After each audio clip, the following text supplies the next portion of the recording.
Hi, and welcome back to my channel, Plain Not Jane. I am Plain Not Jane, and you, my friend, have tuned into this week's 7.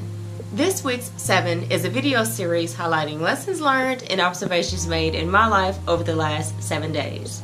And this week's 7 starts now. Number 1, God cannot fix what we won't release. If we hold on to hurts, disappointments, bad relationships, bad hair weave, we shut God out. And the thing is, He loves us enough to honor our free will, even if it's not what He actually desires for us. So how do you release stuff to God? To release something to God is actually an act of the heart. First, you really have to check your arrogance. And that means you have to admit that you cannot handle it. You don't know what to do with it.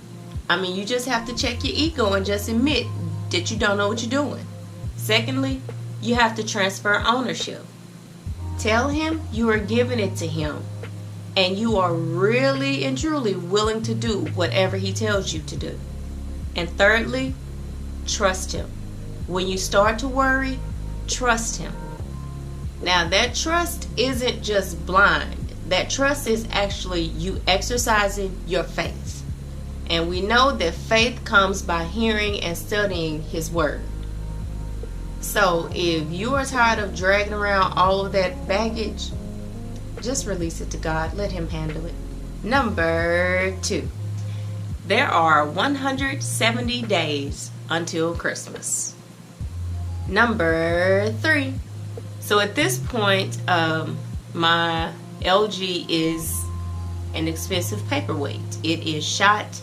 There is no redemption for my phone.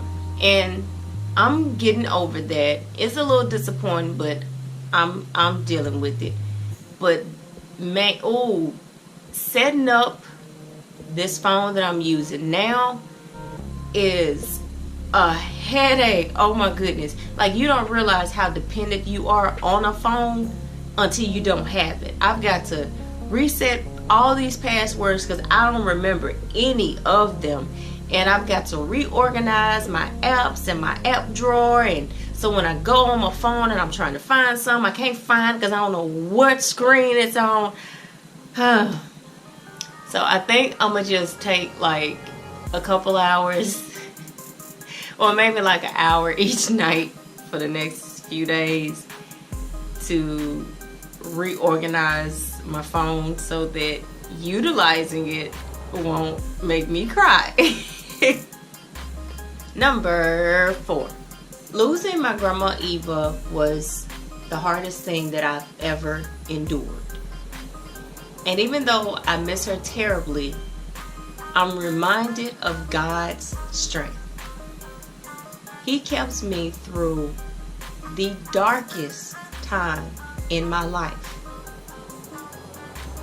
And to know where I was and to know that with Him I was able to make it through, then I know that anything else that comes up is a cakewalk for Him. Number 5. Don't allow people to make you feel crazy for feeling whatever it is that you feel. No one else has walked in your shoes. No one else has experienced what you've experienced. No one else is you. And quite frankly, it is okay if you don't react to things the way everybody else does. Those are your feelings, and you have a right to experience them. Now, that's not to say you should buy real estate and just live in your feelings. But it's okay to feel whatever it is that you feel, be it joy, disappointment, frustration. It's okay to feel whatever it is that you're feeling. There is nothing wrong with going through life and experiencing more than 2 emotions. Number 6. I love a good DIY, and I am pretty handy. But I can honestly say that when someone else is doing a job that I know I can do, it feels good. Like, I don't care if it's somebody else braiding my hair or somebody else getting the groceries and bringing them to the car, or going to the nail shop, letting somebody else do my nails. Letting someone else do what I know I can do, it honestly feels like a mini vacation to me. And that makes me just that much more appreciative of people doing stuff for me, even if I'm paying them. It just really makes me appreciate them doing that. Just all the more. And finally, number 7. So I have given meal planning another shot. I've set aside time each week to sit down and figure out what I'm going to cook on what day, and I write that down. And then once I figure out what I'm cooking that week, I go ahead and I make my grocery list. And I'll be honest, I used to think that people who took the time to write out their meals for an entire week, I honestly thought it was a little bit extra. But since I've started doing it, I have noticed that it's a lot easier for me to come in at or under budget when it comes to our groceries, which is a plus. And it also saves me from the daily drudgery of planning, what am I going to cook today? Especially like on those days that I've not taken anything out of the freezer, and everybody knows that when you're trying to cook something and it's in the freezer, it's always going to be frozen solid as a rock and take like 2 weeks sitting on the counter to defrost. But anyway, so the meal planning is working for me, and I'm gonna keep it up. At least I'm gonna try to. Alright, that's been this week's 7. I hope you enjoyed it. If you did, give this video a good old thumbs up. And if you didn't, keep on going and don't come back.